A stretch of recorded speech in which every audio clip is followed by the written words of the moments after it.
Emmanuel tomoshabinlar, xayrli tong va g'alaba bugun.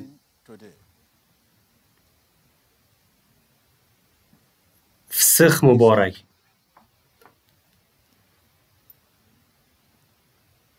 Rabbimiz Iso Masihning tirilishi masihiylarning quvonchidir. Fisq muborak. Xudoning ruhi masihiy bo'lish nimani anglatishini gapirishga meni yetaklaydi.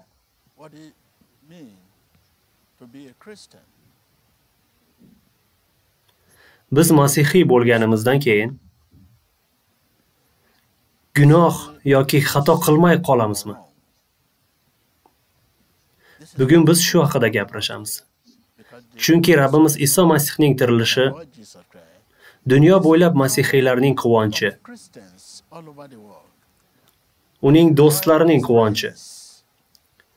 Injilda tirilish haqida batafsil ma'lumot beradigan ba'zi oyatlarni aytib berishimga ijozat bering.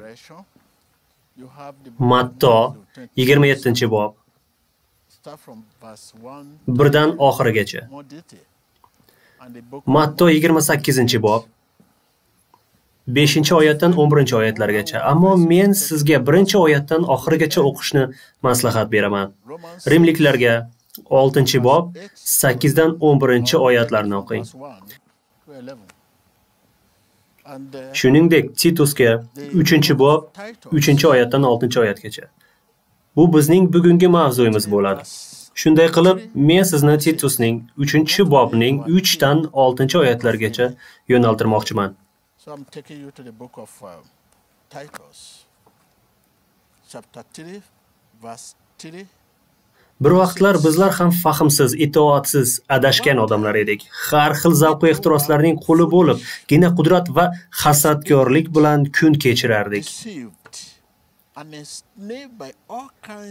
Bir-birimizdan nafratlanganadigan razil odamlar edik. Ammo najotkorimiz Xudo bizga bo'lgan ezgulik va mehr muhabbatini ko'rsatdi.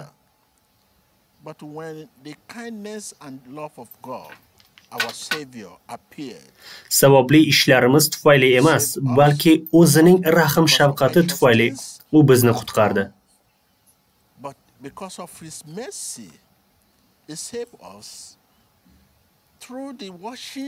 Muqaddas ruh orqali gunohlarimizni yuvdi, bizni yangidan tug'dirib, yangi hayot ato etdi. Najotkorimiz Iso Masih orqali Xudo bizning ustimizga muqaddas ruhini mo'l-ko'l qilib yog'dirdi. Shunday qilib, buni yana qayta o'qishga vaqt ajrating va yana yorqin fisq muborak. Halleluya. Xudoning xizmatchisi sifatida odamlar o'zlarini masihiy deb atashlari uchun ko'p sabablar topayotganini payqadim.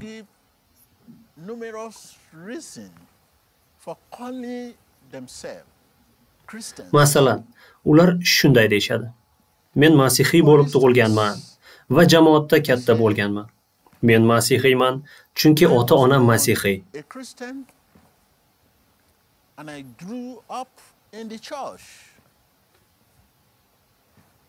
Men Injilning noshiri bo'lganim uchun masihiyman.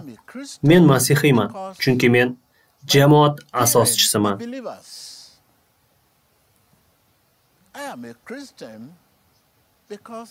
I'm a publisher of the Bible.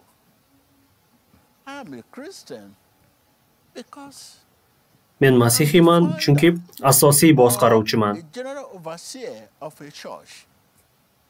Men masihiyman, chunki Iso Xudoning o'g'li ekaniga aminman.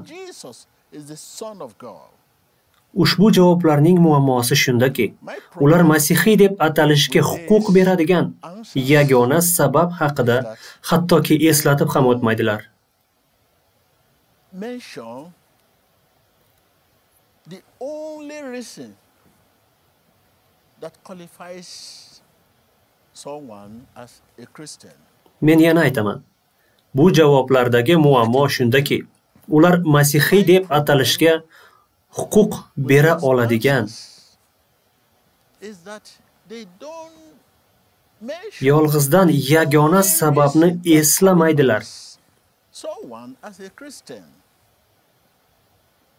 Tomoshabinlar, muammo xuddi shunda.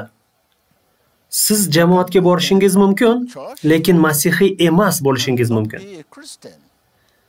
Siz Injilni o'qishingiz mumkin, You can lekin masihiy emas bo'lishingiz mumkin. and not be a Christian. Siz yomon odatlarni yo'q qilib, You can eliminate axloqiy shaxs bo'lishga harakat qilishingiz mumkin, ammo baribir masihiy bo'la olmaysiz. and try to Bu be odatlarning one barchasi yaxshi, lekin o'z-o'zidan biron narsa qilish, all these habits are good. odamni masihiy qilmaydi. Do not make a person Unda masihiy kim? Christian. Masihiy Xudo Iso Masihning xochdagi to'liq ravishda bajargan. A Christian is a person whom God has Qurbonligi orqali kechirgan bir odam. finished work of Jesus Christ on the cross. Titusning 3-bob 3dan 6gacha oyatlarida yozgan. Oyat shunday deydi: Biz masihiymiz. Christians, Iso Masihning xochda to'liq bajarilgan ishi tufayli masihiymiz. Jesus Christ on Inson the cross. gunohkor. Inson Xudoning me'yorlariga javob bera olmasa, gunohkor bo'ladi. Xudo Iso Masihning qiyofasida yerga keldi. Was falling short of God's standard. God came to the earth in the person of Jesus Christ. Biz uchun o'ldi va gunohlarimiz uchun to'lov to'ladi. And pay for our sins. Unga ishonish orqali biz uning solihligini qabul qilamiz va gunohlarimiz kechirilishini va abadiy hayot in'omini qabul qilamiz. Of our sins. Abadiy hayot. Eternal life. Eternal Abadiy hayot. life. Men abadiy hayotda yashashni xohlayman. I want to live Abadiy hayot. eternal life.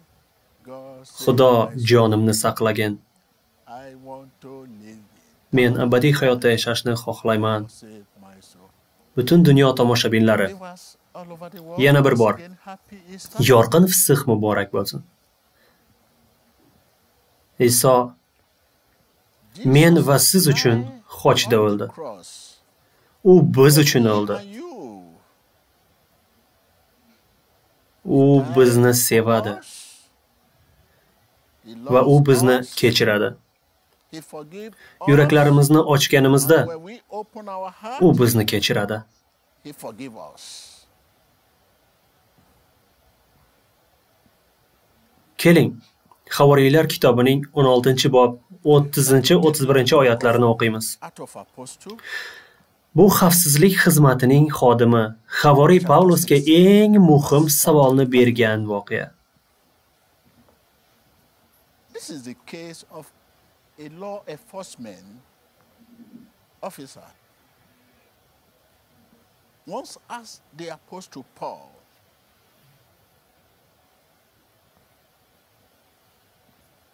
the most important question. Najot topish uchun nima qilishim kerak? Pavlos javob berdi.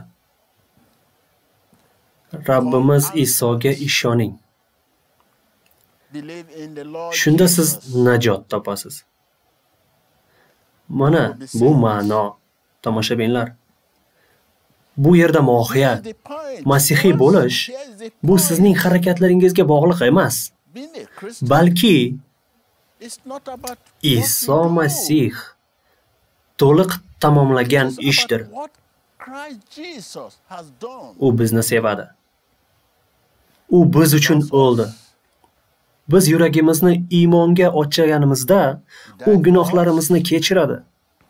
He forgives us Tomoshabinlar, when we open our hearts to believe. bugun sizlarga ikkita savolim bor. Viewers, Endi siz who is masihiysiz. your today? Xato qilishingiz yoki gunoh qilishingiz mumkinmi? Can you do wrong Masihiy gunoh qilganda u o'z o'rnini yo'qotmaydi. Christian can do wrong when a O'g'il Christian kabi u bilan aloqani yo'qotadi. does not lose his place, U darhol noto'g'ri xatti-harakatlari bilan Xudoga, his fellowship. He can immediately go to God about his behavior. Xudoga yordam so'rab kelishi mumkin va Rabbiy uni kechiradi va yana xato qilmaslikka yordam beradi. Adashganimizda biz Xudodan emas, Xudoga qochamiz. When we Daraxt kesilganda uning ildizi o'z joyida qoladi. we do not run from God. When a tree is cut down, the root will still be there, Bizning iymonimiz muvaffaqiyatsiz bo'lishi mumkin, lekin not to'liq emas. totally. Bizning iymonimiz muvaffaqiyatsiz bo'lishi mumkin, lekin to'liq qulamasligi mumkin. Faith is Iymon bizning ildizimizdir. Iymon bizning yuragimiz, chunki u bizda saqlanadi. for it remains in us. Biz adashganimizda We always come to repent. har doim tavba qilishga kelamiz. Each time we make Haqiqiy masihiy, that is haqiqiy iymonligina true believer. shunday qila oladi. I mean, those Bu who are kalom born of va God ruhdan tug'ilgan odamni nazarda tutyapman. Qayta tug'ilish uchun nafaqat Xudoning kalomiga, balki Xudoning ruhiga ham ega bo'lishimiz kerak. Haqiqiy iymonlilar o'z iymonida mag'lubiyatga uchraganliklari haqida ko'plab misollar mavjud bo'lsa-da, ammo ularning iymonga to'liq va yakuniy yiqilmasligi aniq. It is certain that there shall not be a total and final failure of their faith, Chunki iymon ularning ildizidir. because Tomoshabinlar. faith is their root.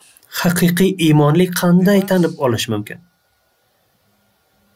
How do we know a true Bu believer? siz hozir so'rashingiz kerak bo'lgan savol. That is question you need to have Haqiqiy, at this moment.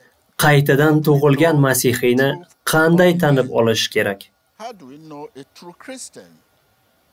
Agar u xato qilganda We know doim Xudoga murojaat qilsa, biz uning haqiqiy masihiy ekanligini tushunamiz. when he run to God, each time he missed the mark. Each time he wrongs. Agar u xato qilganda doim Xudoga murojaat qilsa, shunda bilamiz. Har qachon xato qilsa u Xudoga yuguradi. Shunday qilib biz haqiqiy masihiyni, chin iymonlikni taniymiz. Xato qilganda, When we make a mistake, adashganda we run to Xudodan God. emas, We do not run Xudoga yuguramiz.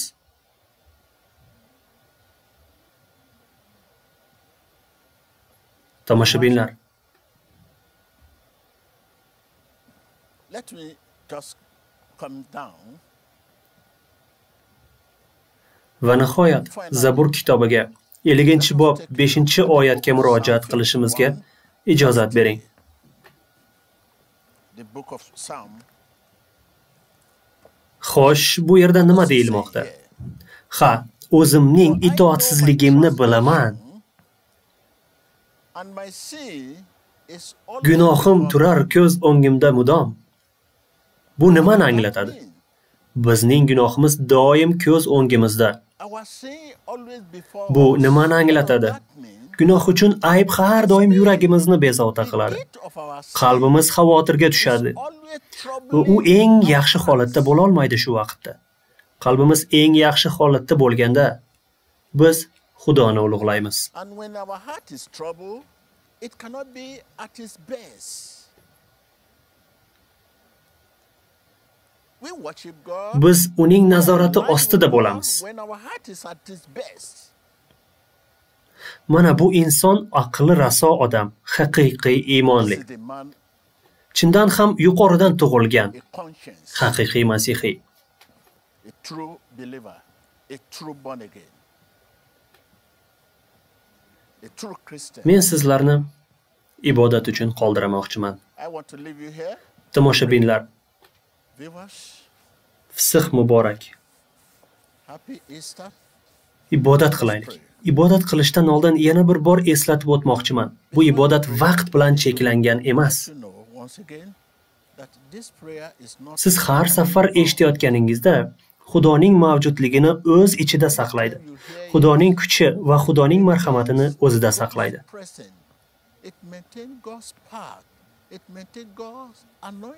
Shuni tinglayotganingizda u o'zida Xudoning marhamatini saqlaydi. Rahmat, ibodat qilaylik. Fisq muborak bo'lsin. Ibodatga kelganimizda biz kechirishimiz kerak. Bu fisq bayramining ma'nosi xafagarchiliklarni saqlashdan ozod bo'ling. Dushmanlikdan ozod bo'ling. G'azablanishdan ozod bo'ling. Fisq nimani anglatadi?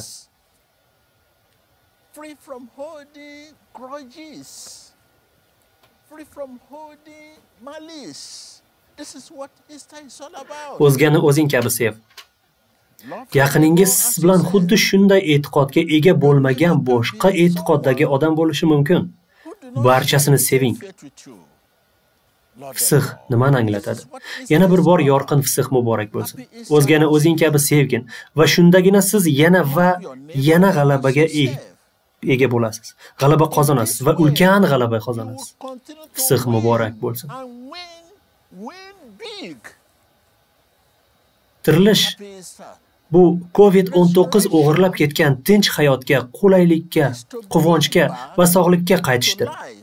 Sizdan olingan barcha narsalar Iso nomidan tiklansin.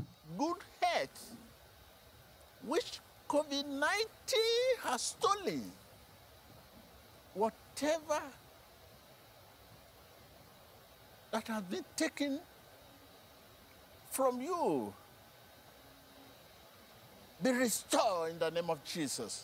Be restored in the name of Jesus. Sog'ligingiz tiklansin. Iso nomi bilan qayta tiklansin. Ishingiz Iso nomi bilan tiklansin. Isoning nomi bilan moliyaviy sharoit tiklansin. Be it your finances, be restored in the name of Jesus. Be restored. Hayotingizda ishlamay qolgan hamma narsa Iso nomidan qayta tirilsin. Tirilishni boshlang. Iso nomidan tiril. Yana bir bor tirilish kechirimni anglatadi. Bizga qarshi gunoh qilganlarni qanday kechirgan bo'lsak, bizni xuddi shunday kechirgin. Forgive us as we forgive those who wrong against us.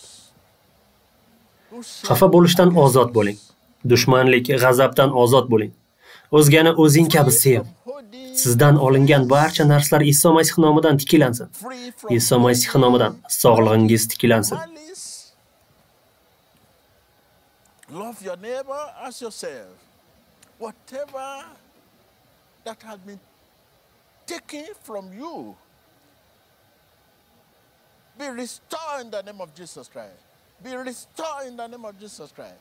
Be restored in the name of Jesus Christ. Sizning moliyaviy sharoitingiz, biznesingiz ham Iso Masih nomidan tiklansin. Be restored in the name of Jesus Christ. Be restored in the name of Jesus Christ. Be it your finances, your business, be restored in the name of Jesus Christ. Biz sizning qo'llaringizni o'z qo'llarimizda his qilishni xohlaymiz. Rabbimiz Iso, biz siz bilan bo'lishni xohlaymiz.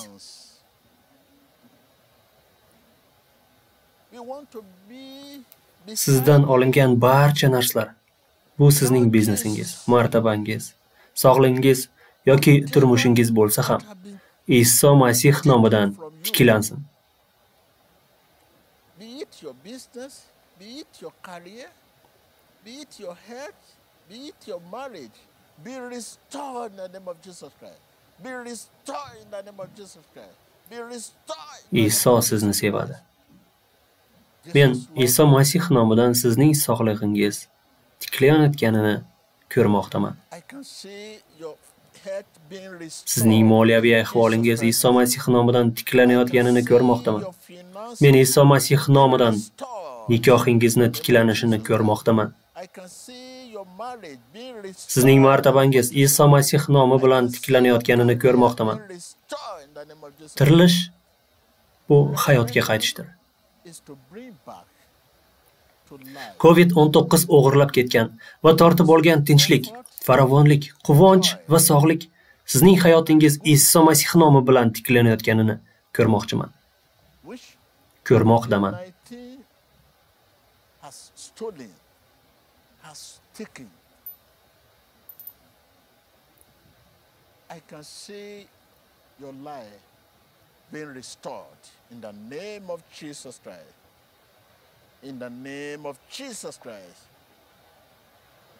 Berilgan marhamatni saqlab qolish degani bu To maintain your muqaddas kitobni bag'ishlash determined bilan o'qib va u uchun maxsus vaqt ajratishni anglatadi. to read your Bible. Sizga muqaddas kitobni asta-sekin, diqqat bilan va takrorlab o'qishingizni maslahat beraman. Read your Bible slowly, attentively, and repeatedly. Iso Masih nomidan ibodat qilamiz. In Jesus Amen. Christ's name, Amen. we pray. Amen. Amen. Rabbimizga rahmat. Amen. Amen. Thank you, Lord.